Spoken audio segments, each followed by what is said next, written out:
Hello everyone watching at home, this is Adelaide Eternal bringing you round 2 of our Legacy Challenge. You're with Sarven McLinton, and in the booth I have Beckett Wolfe. G'day guys. So we're looking at a match between David Bemi and Oli Oks. David Bemi is on Czech pile, and Oli Oks, the recent GP winner, is on lands. So let's have a quick look at their deck lists. So Oli is on a typical lands build. For those who haven't played it before, the win con is basically a Dark Depths token, so a 2020 indestructible flying monster to bash face and kill you in one go. But along the road it tries to leverage Punishing Fire and Grove of the Burn Willows for recursion so that it can manage Delvers and Thalias and other things that get in its way. Have you played much lands, Beckett? I haven't played with it. I have played against it. I love playing against it. It's just another deck that plays on a different angle, so it's good against control because it gets under counter spells a lot of the time because its lands are often its equivalent of spells. And as I said, it comes in at a totally different angle. And I just love when decks are able to do that. So yeah, playing the game without actually having to play a spell or very, very limited number of spells is pretty sweet. So let's have a flick over to David Bemi's list. So he's on Czech pile. If you haven't played Czech pile before, basically the name of the game is value. So you're going to try and get to Value Town via Baleful Strix, Leovold drawing your cards, and that kind of approach. Sometimes Colligan's Command. These kinds of cards are really, really sweet, and they're basically a one-way train to Value Town population U. Wow, yeah, I'll pay that. Obviously, the latest card is Leovold, and I haven't actually seen a Leovold matchup with... Leovold's been out for a while, but I haven't seen a matchup against Lands, so I'll be interested to see. I think Lands is probably favoured, because as I said, it's got a good matchup against control, but not sure how that works with... three toughness creatures gets around the or fire. more get around Punishing Fire. So it makes it a lot trickier. But, lands is easily able to manage creatures in the form of Maze of Ith and those kind of cards. So maybe let's have a look and see how the game goes. So we've just seen a 7 rolled by... Okay, someone rolled a 7, and we'll find out exactly who won that die roll. But that was a 3 die roll, unconventional, right? Oh, Oli pops the card on the bottom. That one was probably the Leovold or whatever else. He did that against me as well. Yeah. Oh, that's his little thing. Wonder if he did that on the Pro Tour, mate. Yes. Well, maybe it's the secret trick. If we get Oli Oks to teach us, then maybe we can do that trick. So we have a full hand of 7 for both players at the moment. It looks like there's a Mox Diamond in Oli's hand, so that's going to allow him to power out things really, really fast. So he is on the play, leading with Tiger, and this one is casting Exploration. This is pretty much exactly where you want to be when you're in lands, right? Yeah, I think so. The other similar card is Mana Bond. Slightly different though. So Exploration lets you play an additional land each turn, and obviously getting ahead on lands when you play something like he's just played there, which is Rishadan Port, you're able to waste land or Rishadan Port down your opponent's lands and just lock them out of the game while you establish your combo. Yeah, very true. So he's gone for Life from the Loam, returning the Thespian stage, which he discarded to Mox Diamond. So this is nice value. Basically, he wants to get the Life from the Loam in the bin as quickly as possible when you land so that you can start dredging, and this is exactly the fastest you can really do it, right? Well, I was about to say, when you play stuff like Mana Bond and Exploration, you lose a lot of card advantage, but the great angle of this deck is that Life from Loam gives you a huge amount of card advantage in the form of returning 3 lands. And obviously the lands in all these decks are fantastic, but just regardless, having that mass of cards in hand keeps him having a really good game against control and in a value deck like David Bemi's. The other thing is, with the Life from Loam, as you said, trying to get it in the bin, Oli Oks' deck plays Gamble, which is a search spell, but then you have to discard a card at random. And a lot of the time, it's obviously a gamble, but he'll often gamble for Life from Loam, and then even if he gets it discarded, it doesn't matter because he's able to dredge it back. So he's just dredged it back now, and he's got a few lands in the bin, including Grove of the Burning Willows, so I think he's going to cast it, get some back, keep hitting land drops, and keep porting David Bemi down. So Yeah. it's looking pretty sweet. It's running Absolutely. how it's supposed to run, actually. That's right. And being able to drop 2 of those lands in the turn and then keep dredging back that Life of the Loam is exactly what you want to be doing. So he's getting a second exploration here. So, Sure. Yeah, why not? I mean, dropping 3 lands a turn, I wouldn't say no to that. Especially when you're going to keep dredging that Life of the Loam and have access to lands. Basically, when you're playing lands, your graveyard is like a second hand. That's it. But look, there's no big fat bombs. I mean, David Bemi's looking a bit lonely there with his 1 island compared to the Lonely Island. compared to the 8 permanents Oli Oks has out. But it's not like Oli Oks is going to just untap and draw, a Jace or something or some bomb to leverage that mana. Really, the way he's leveraging it is with Rishadan Ports, I guess, is the main way. David also playing around Wastelands. Yeah, and that ponder, I didn't see exactly what he searched, but when you get an early ponder off a basic and the ability to find another basic so that you can actually be able to play the game against a Wasteland type deck, it's definitely where you want to be as the non-lands player. So here comes the return of 2 more dredged lands, which can be played, and one of these is this Threshold land. So this is Barbarian Ring. It is basically a shock, but by itself it just taps for 1 red and makes you lose a life. But that's one thing we neglected to mention is 2 Mazaviths over on the far side. They're really, really strong against any creature-based deck. You need 3 creatures to be able to do anything. I guess there's a lot of Eldrazi. There's plenty of Delver decks. As we said, it's got a good matchup against Delver, but Mazavith, when you're getting it for free essentially because you Life from Loaming anyway, then it's pretty strong. Yeah, Delver has a lot of difficulty playing around 1 Mazavith, and often the lands deck. I mean, lands is extremely favoured against any kind of Delver type deck, except for young Pyro-based Delvers.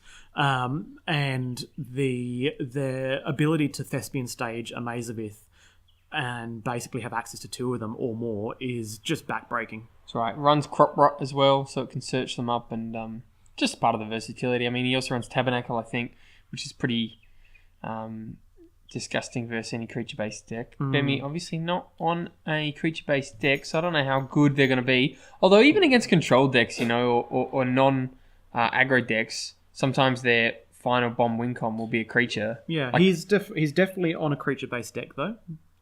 It is Deathrite Shaman, Leovold, Baleful Strix, those kind of dudes. But the trick here will be finding something that gets around Mazavith, like True Name Nemesis.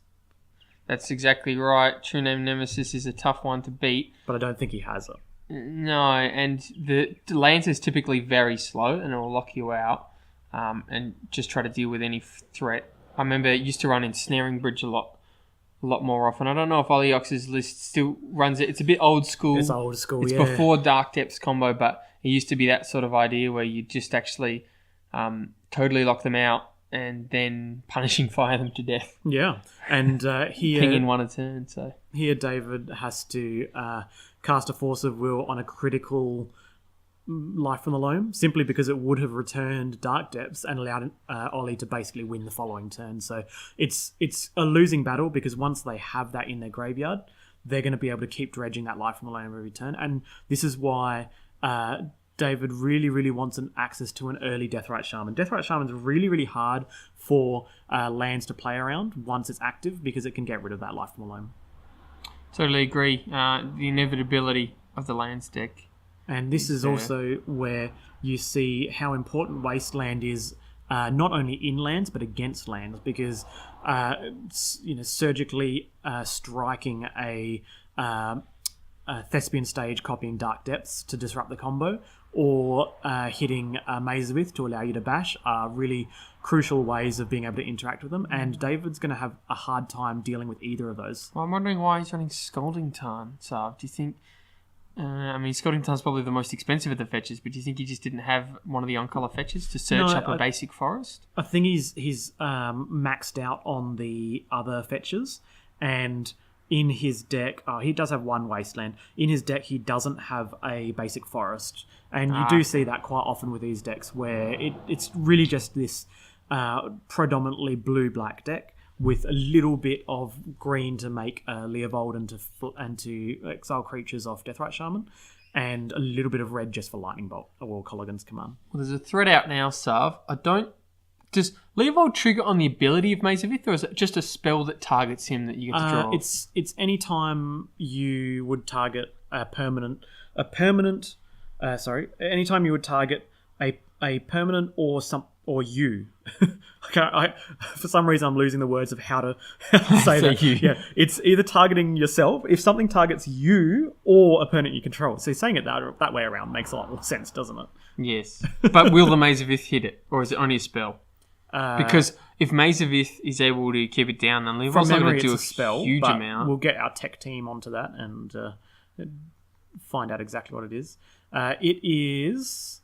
I'm being informed by the tech team that it is a spell or ability an opponent controls. So yes, a wasteland targeting your lands, or a Rishan Port targeting your lands, or Maze of Ith. Yeah, that makes Maze of Ith a lot worse. To be honest, there's 2 wastelands. Double wastelands. No, he's going to trigger the Leovold here. Yep, to draw 2 cards. And they go to the bin, but he's got the Leovold out, and he's going to be able to keep drawing cards every time he attacks. But I think it's still worth it from Oli because it doesn't really cost Oli anything. I mean, Oli gets to just get him back with the Life from Loam again anytime soon. So yeah, and the Life from the Loam will eventually get back.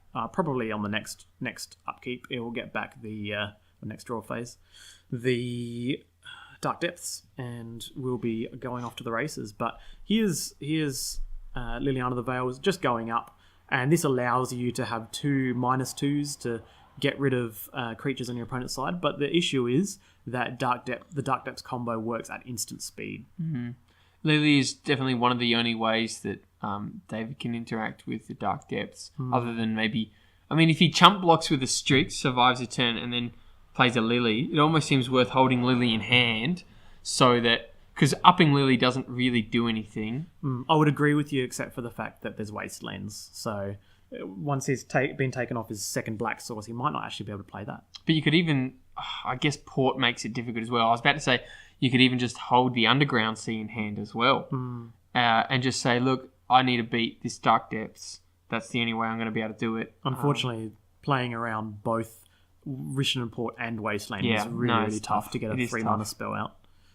Maybe for future games. But yeah, Lily's +1 is pretty useless against a lands deck. Mind you, so is a Fatal Push, so maybe he's happy to get rid of that. Yeah, Fatal Push doesn't do anything, right? Seems like one of the cards that'll get taken out. Yeah. So this when in terms of sideboarding, when people take out all of their removal, Lands loves to bring in something like Tireless Tracker, because it doesn't get removed, and then you get to generate insane amounts of value. And every time you draw off clue tokens, you get to replace it with a Life from the Loam, and yeah, it's really, really sweet. Yeah, I remember Lands used to play, and this is old school again, but Lands used to play Bob, as in Dark Confidant. And I thought that was really cool, because obviously the majority of the cards are lands, which is 0 mana spells. So the Bob triggers don't hurt you too much, but I think Tireless Tracker is just better because the game grinds out so much. The Bob can eventually kill you.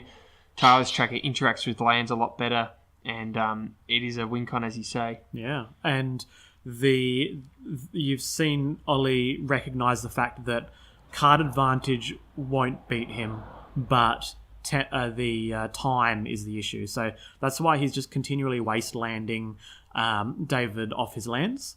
Because even though he's giving him cards, he's just saying, you can't cast anything. Draw all those cards. You're not going to be able to cast anything that favourably interacts with me. He's not going to be able to even get to 4 mana. I don't know what he's got on turn for a 4-drop, but just keeping him down and not letting him cast multiple things in a turn as well. There's definitely things that you play around as a lands player here, like play around Stifle. But basically, Ollie's not under any pressure. So he can just keep doing this and just keep doing it. And that's what lands is all about, having inevitability. And then if you're playing against the lands, you've got to really start thinking, if the lands player has more experience with this style of game. And as I said at the start, it's a different plan of attack. It's a totally different style of winning. So if you're not used to it, that can definitely catch you out and really have to think, okay, this isn't a normal game. I don't need to just play lands and get card advantage. It's actually, there's a bit more to it than that. I don't mean to say David playing Tropical Island there was wrong, but, that's something you're thinking about where it's your instinct to just play land and cheer when you get that draw card. Now you start thinking, do I actually play the Trop or do I keep it in hand because I'm actually running out of green sources in my deck altogether. I mean, how many chops is he running? Yeah, Legacy is a really good example of that, where sometimes you waste someone off their land twice, and suddenly they don't have another one. Grixis Delver often only runs 2 Underground Seas, and they're your 2 sources of black, and then suddenly you don't have to worry about Gurmag Angler or Deathrite Shaman anymore. Yeah, it's a really good point. I think he's only probably running 2 or 3 Trops, and I doubt he may be 1 Bayou, but if any at all. So that. So his end of turn activating Thespian Stage, and again he's playing around any possible interaction that David has because he has time. So he's actually copied a Rishadan Port, I think it is, or something else. Yeah, I guess it doesn't matter because Thespian Stage can recopy Dark Depths later anyway. Exactly, so that's the whole he point. might as well use his mana. Maybe it's a Barbarian Ring. Who knows? Yeah. So although he's got the Dark Depths out in the bottom corner there, but So now he's dredging this, but Vendilion Click is flashing in. That's a pretty good one phase. actually. I was about to say as long as it doesn't get exiled, it doesn't matter. But Click's a good one. Yeah, there's definitely arguments here to Rishadan porting your opponent before your draw phase as the lands player, because one of the ways they can interact with you is Vendilion Click, and it's a very popular card in this format. So, but that's just it's a play that a lot of lands players do once they've been playing it for 15 years. But Oli has recently picked this deck up, and with his renewed vigor and returned love of Eternal formats, he's jamming lands. So I think he was sleeving it up 5 minutes before the tournament started. So I don't know how much experience he's got with lands. He's playing really well right now so far. Yeah, that's a very intricate sort of thing you're talking about there, Sarven. And as you say, that's the difference between being a top tier player like Oli is, and being a quality player with one specific deck. Yeah. Format experience. Yeah, I think it's a really good point. I think now, this is really nice to see, because obviously David Bemi has shored up a way where Oli can't actually access an additional life from the loam to return another Dark Depths at the moment. Well, he's also got a blocker. He's got a blocker to survive the turn to then neg Lily. Correct, yeah. So nor can he block it here. And not block. Nor can he swing into Bemi, dredge a life from the loam into the graveyard. So their click is basically just simply taking away the access to the graveyard, and Oli has to decide here: do I pass the turn and do this at the end of your turn and leave you able to stifle or wasteland my activation? He could copy Barbarian Ring with the stage and double ring Lily and kill Lily, or and then ring click and then activate. And then swing lethal with the 20/20. Yeah, he might not have enough mana for copying a Thespian Stage again, using Thespian Stage. Well, I'm not sure what he copied the first time. He might have copied... Yeah, it's got 2 letters, so it's either RP for Rishadan Port or BB for BR for Barbarian Ring. Yeah, let's hope it's Barbarian Ring. Oh, here we go. So he's porting down the blue source. So David has access to his black mana. And what's the scariest thing? Probably like Baleful Strix, but even then, you've still got access to returning the Punishing Fire from the graveyard. Well, I doubt he runs a second click, but obviously, I think any flyer is good, because really, what Bemi's got going for him is that Lily, and it's the Lily sack, but he needs to keep Lily alive for a turn, so he just needs a flying chump like I reckon. But yeah, very tough with Barbarian Ring. Being able to ping them off, or if he hits a Punishing Fire and is able to just keep that, because he's got a Punishing Fire in the bin there, and he's got Grove of the Burning Willows out, so it does make it a bit tricky. And this is where, as I said earlier, like the experience of playing, going, oh, well, when do I deploy it? When do I hold it up? And he's got a bit of a threat, three damage there every turn at least with the Leovold. Well, it's more so draw a card, so. Just activate the Maze of Ith and make them draw a card. But in this case, Ollie's electing to just take the damage because he doesn't want to give an additional card, say a Stifle, not a Stifle because there's no blue mana, but a Force of Will or some such. Yeah, he can always Maze of Ith if things start getting dicier. Yeah. So here we go. We end up sacking the Thespian Stage 2 and getting your big 20/20. And then he's going to try and untap an either Barbarian Ring, which can't be interacted with on the stack, or Punishing Fire. And so obviously of the two, Barbarian Ring is the correct answer because there's no Stifle, no access to Stifle. No, not that David's playing it, but you want to play around it if you can. And he's going to be able to burn the blocker and smash face. Here we go. I don't know what he drew, but not sure if David Bemi... I mean, this is a really good point. What we were saying earlier about how it gets around a lot of counter spells because its spells are lands, and this is a really good example where even if David Bemi has all that card advantage from the Leovold triggers, he can't force a will a Barbarian Ring activation. It's something that goes in the stack you could stifle, but Barbarian Ring hit the click. Looks like the line of play if I was Oli Oks right now. Yeah, because he ported the blue source in upkeep, and that indicates let's play around Stifle. So we have the knowledge that David Bemi doesn't have it in his list, but these are all minor things that you want to do in Eternal formats. So this is before blocks, so you're attacking, and then before blocks, Barbarian Ring your 3/1, and then smashing for 20. That'll be GG's. Try and scoop them up. But David does get a draw off it, but I don't think there's anything relevant to to draw in that instance. I think Manamorphose into Stifle is probably what you can try and do. I doubt he's running that. So post sideboard, I've always found against lands hitting the graveyard is decent. The Life from Loam obviously works a lot with Dredge, and it shuts off Life from Loam, which is a big part of their deck, and the Punishing Fires as well, and even the Threshold from Barbarian Ring. So yeah, hitting graveyard is pretty decent against them, and I think Oli Oks probably doesn't want to make too many changes. Keep a linear strategy against him, but yeah, I think he's got surgical extractions.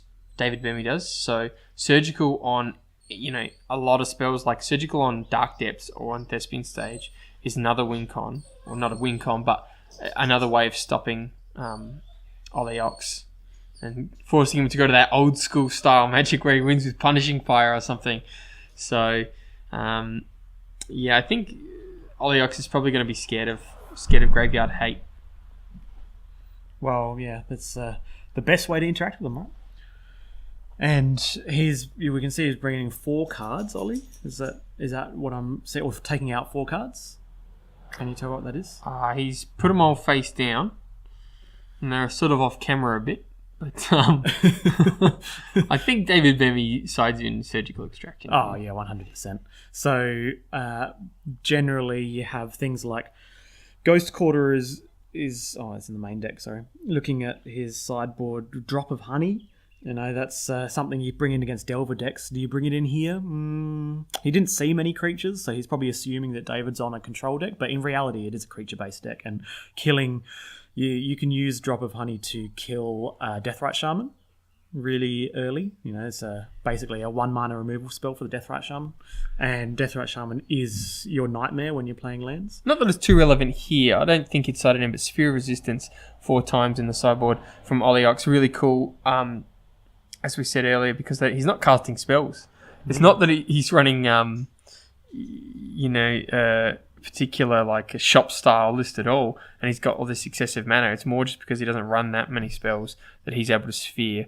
Although that's surely in there for storm lists only. So do you think David's basically just surgical extraction, Diabolic Edict?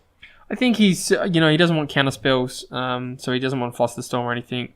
I don't know what Marsh Casualties is. I don't think him to Turak is good because putting in random cards like in the bin, he could just hit the Life from Loam. Yeah, Casualties is basically the -1/-1 to your opponent's creatures for double black, and you can kick it and give them -2/-2. Seems bad in this matchup. Yeah, it seems pretty bad. But what you can do is do that and then survive one hit from a 19/19 Maritlage, who you can't crack a single fetch. Diabolic Edict. A little bit better than that. Well, Diabolic Edict is probably something that's also going to come in because it can force you to sack the Marit Lage token, and he's got bad stuff to take out, like. And he has Fatal Snapcaster Push. Mage to... I mean, Surgical Extraction, your Life from the Loam. Then later on, Snapcaster Mage, Surgical Extraction, your... I don't know, Dark Depths or something. I'm pretty sure lands can't win through that unless they have Tireless Tracker or something.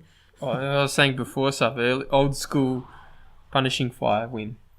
You gain 1 life and then I'll do you 2. So if you want to Surgical Extract 2 targets, it's Life from the Loam and Punishing Fire? Or Life from the Loam, Dark Depths. Oh, I'd say it's surely Life from the Loam. Yeah, Punishing Fire, probably a very, not an ideal way of winning. So they're drawing up their hands of 7, and we can see... You're used to saying a mixture of lands and spells, but that's not exactly what you want to usually see in lands. A mixture of lands and maybe a crop rotation that gets you more lands. Or a mana bond or something. So David has kept his hand, is that right?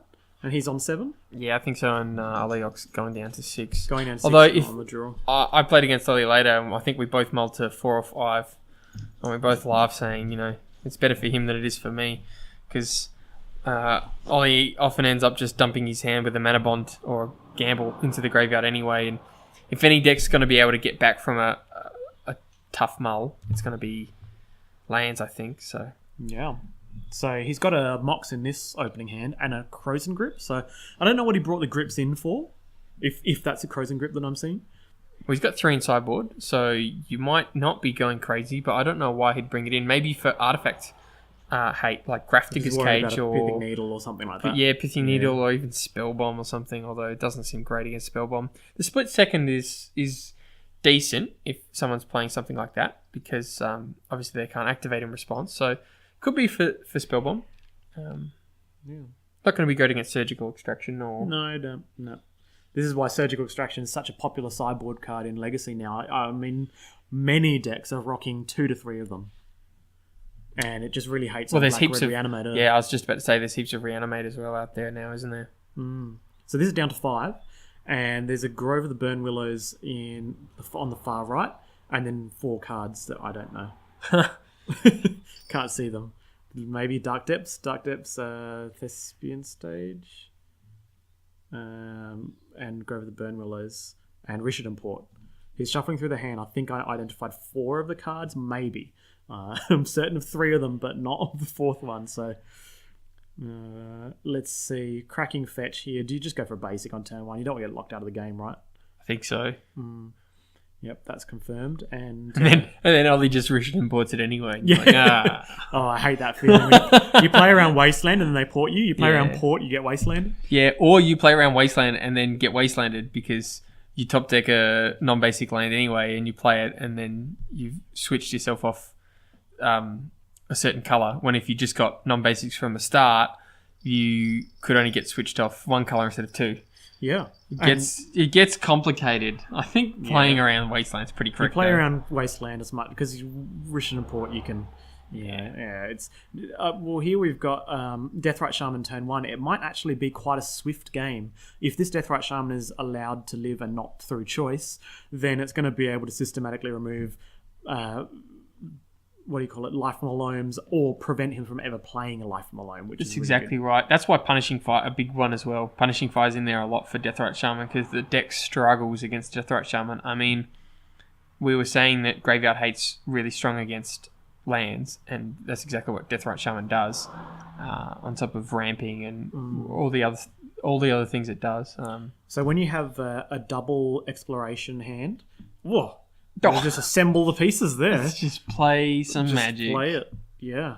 Is that it? Next turn, he just... it's meant to be 10 counters, but we'll just say each of those represents half a counter. It's a lot of counters. Yeah, that's pretty much GG's unless David has a Diabolic Edict.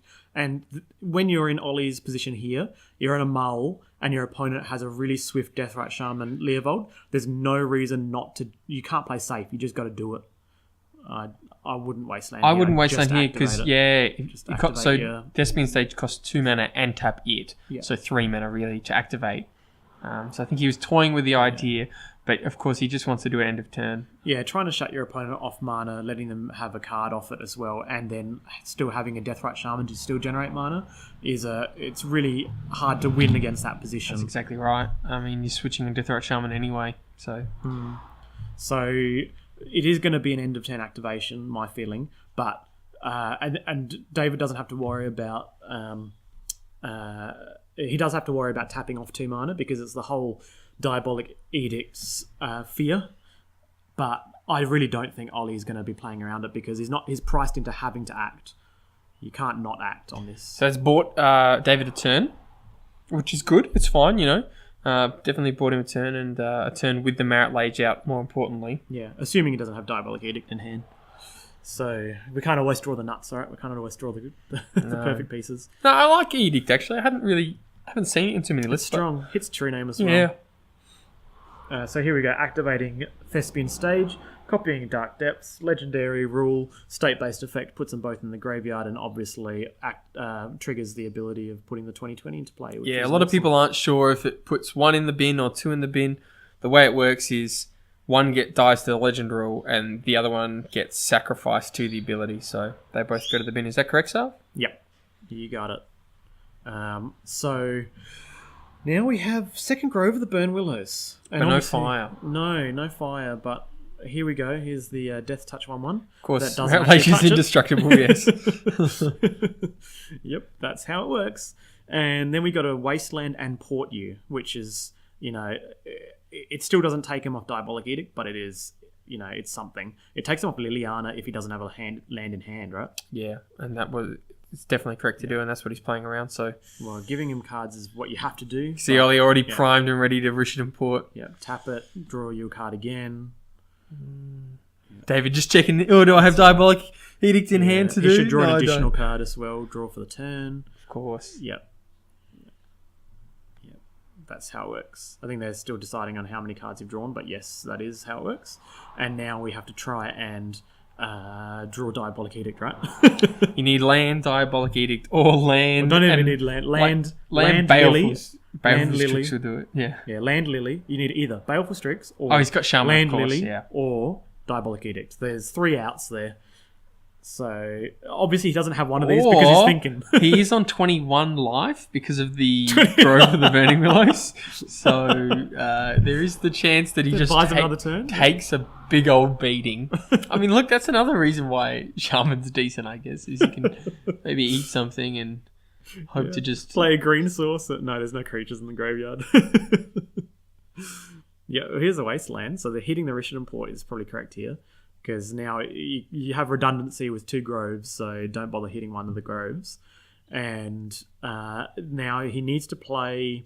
Well, actually, he doesn't need to play anything. He can pass a turn. He can pass He can pass a turn. It's not ideal, but he can. It's ideal if you've got Edict. Oh, yeah. Absolutely. I guess you bash, right? Definitely bash. Bash for 3. I mean, you got to...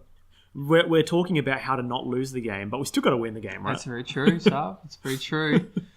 He's on the back foot, but as soon as he hits one of those bombs, I think he's suddenly very, very on the front foot. Just one spell in it. So yeah, that's it. So he's probably in the tank now because this is the kind of point where you're like, well, I don't need to bluff Diabolic Edict. You've already got the guy. You're already guaranteed to swing. I'm on 21. Do I attack with Deathrite Shaman or drain you 2 or something? I think what a lot of the thinking is about is whether or not you just keep up Deathrite Shaman to eat lands every turn out of the bin. Sometimes you might not have anything to use the mana for, and you just want to keep eating their spells, eating their wasteland, so that when the Life from Loam does come down, there's not a massive lands to get. And that's a really relevant play, I think. Yeah, definitely. So let's see. I mean, if he drains every turn up until the end of the instants and sorceries in the graveyard, he will get to bash for 5 every turn, basically. Well, he's not going to race at 2020, but you know he can play. He can give it a good red hot go.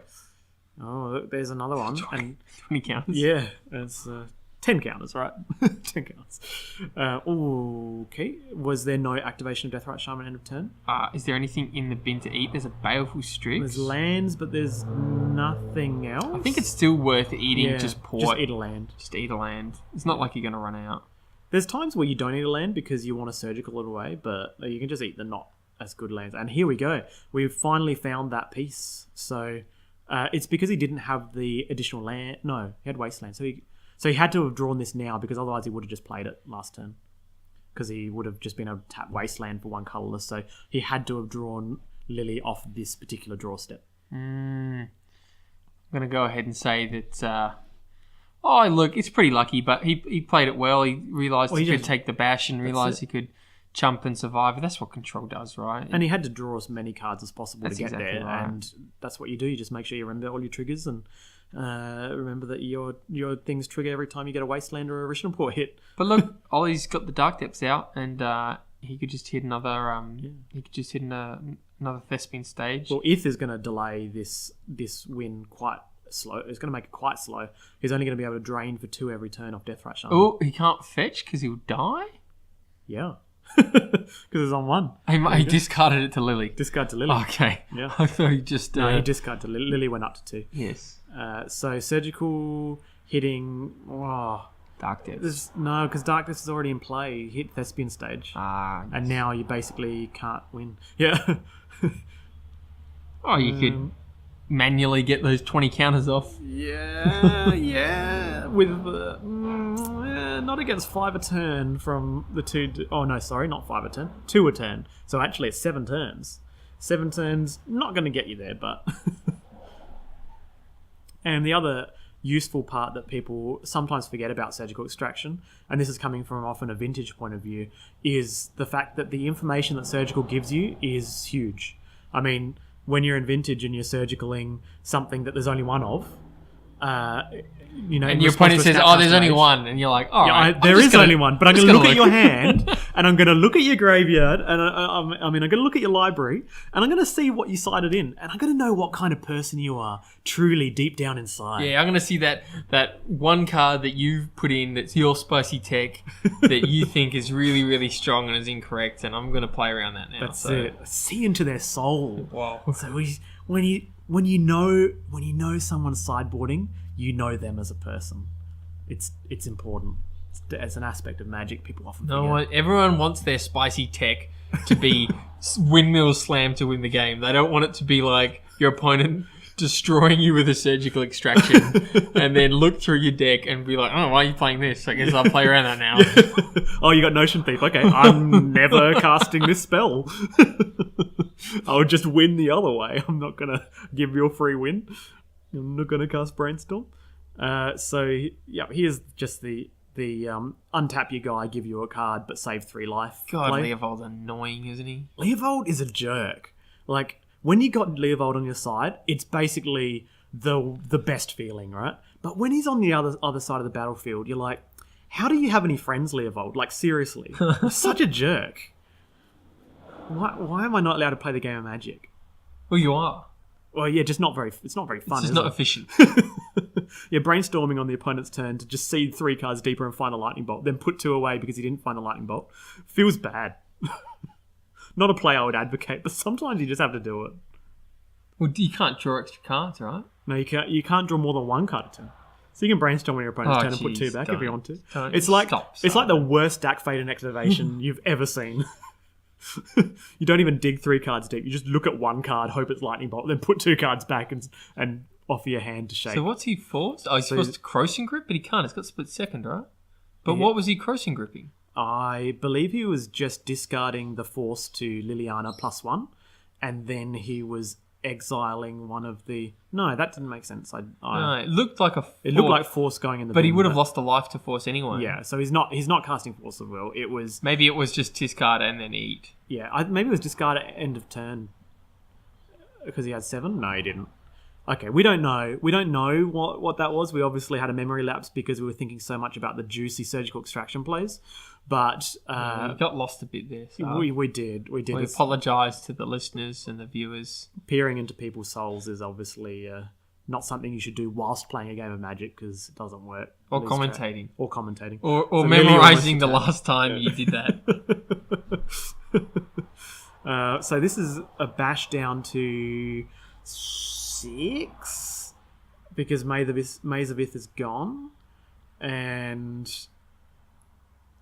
I don't even remember Maze of Ith going. It's a scoop. Yeah. David offers the hand to shake, and he's like, wait a second, I still need to win one more game.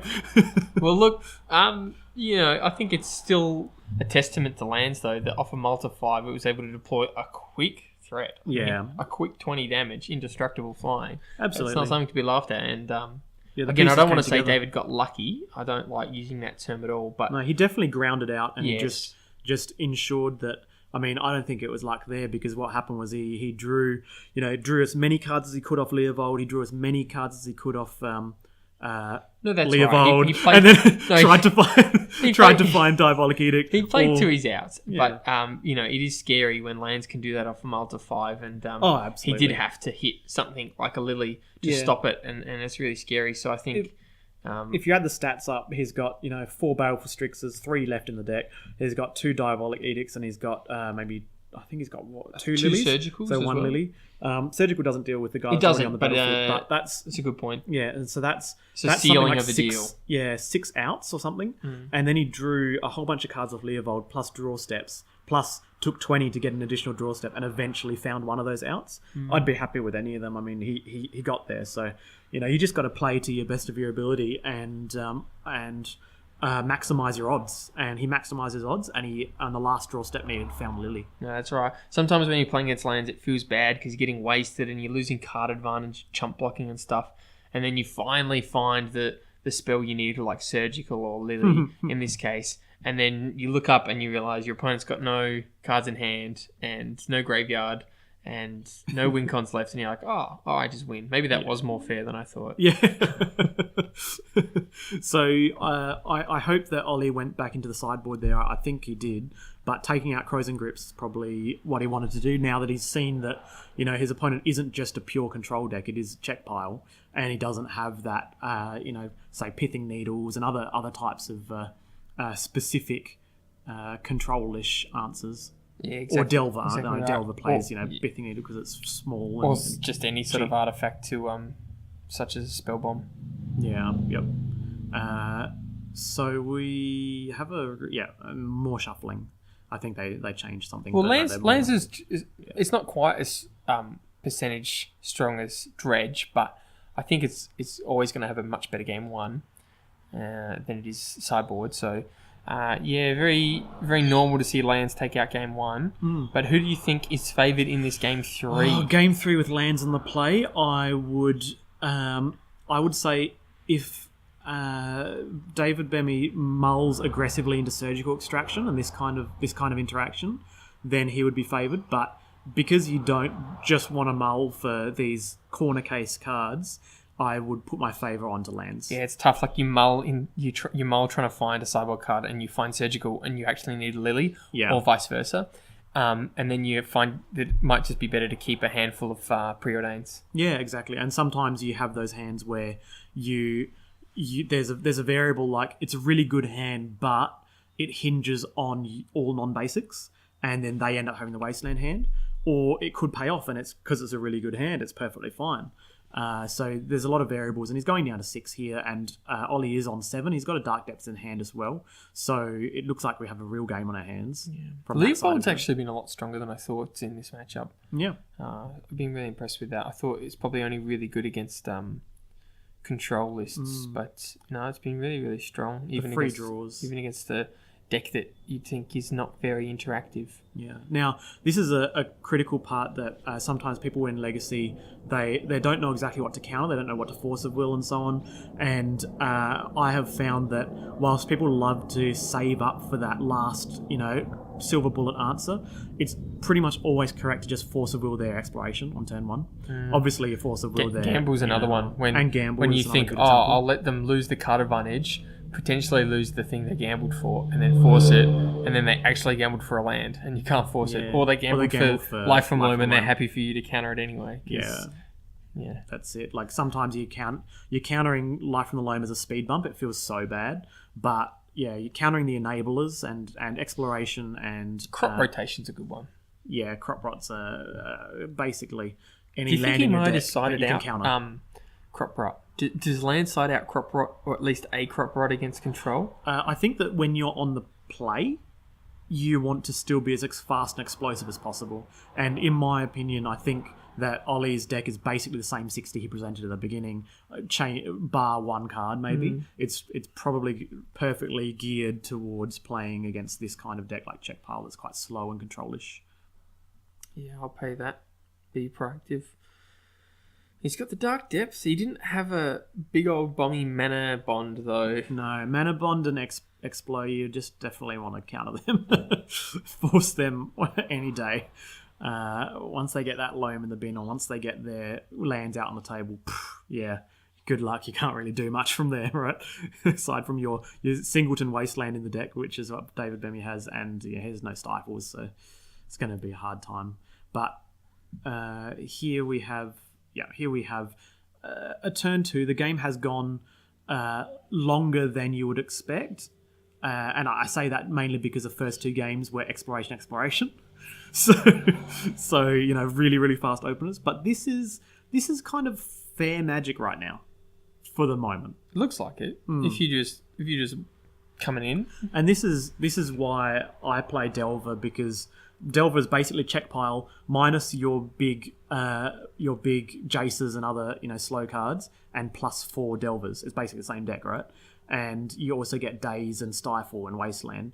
And you actually have the ability to interact with lands. And saying that, Delver is lands is one of Delver's worst matchups. So I don't think David is favoured in this one. And there we go, forcing the exploration. Feels bad, but I think it feels bad, but you got to do it. It's an enabler. He also runs just hard cast Counterspell, the original Counterspell. Yeah, I think there's a Singleton. Might have been sided out, but David had a lot of things to side out, like Fatal Pushes, etc. So not quite sure. If you'd keep that in, I probably wouldn't want to, but yeah, it definitely feels bad. Force of Willing, or doing any kind of counter on a silly card like Exploration. Not ideal. So here's the Wasteland. Yeah, yeah. You don't. Oh. There we go. That's yep. He's not happy about that. No, toss out that win con, and so he doesn't even have Exploration to have assembled a board presence really quick and then start punishing firing your opponent, or tireless trackering your opponent.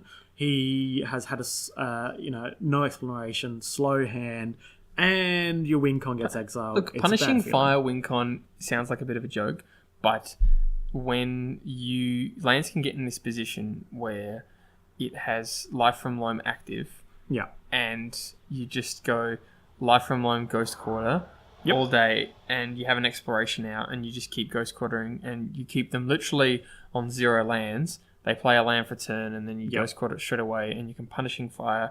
Even if they go like Land Shaman, you fire it, and you lock them out of the game. So as much of we were saying it's a bit of a joke, I guess that's what Oli's switching to now. He's looking to assemble a lock with Ghost Quarter, Wasteland.